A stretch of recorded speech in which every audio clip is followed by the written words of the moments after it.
Сәлеметсіздер ме балалар? Бүгінгі күні күшік пен мысық ертегісі деген ертегіні сіздерге ұсынамын. Бір кездері әлемді зерттеп, жаңа достар табуды ұнататын ойнақы күшік болған. Бірде ол бақшаны аралап жүріп, бұталарға тығылған кішкентай мысыққа тап болды. Күшік мысықтың қорқынышты және жалғыз екенін көрді. Сондықтан ол оған жақындап, достасамын деп құйрығын бұлғаңдатты. Мысық алдымен күшіктен сақ болды, бірақ ол көп ұзамай оның зиян келтіргісі келмейтінін түсінді.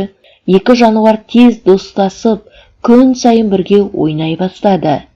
Күшік құйрығын қуып, ойнақы үріп жүгірді, ал мысық оны ұрып-соғып, өткір тырнақтарымен ұрды.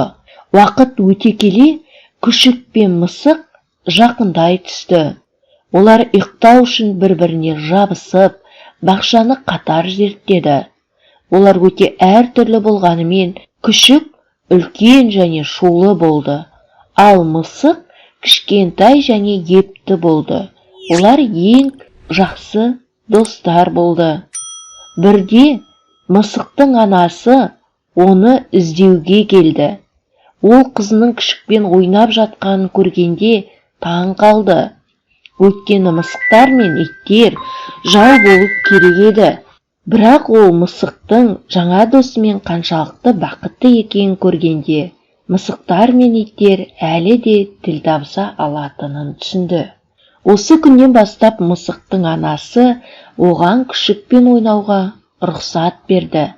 Ал екі жануар ажырамас болып қалды.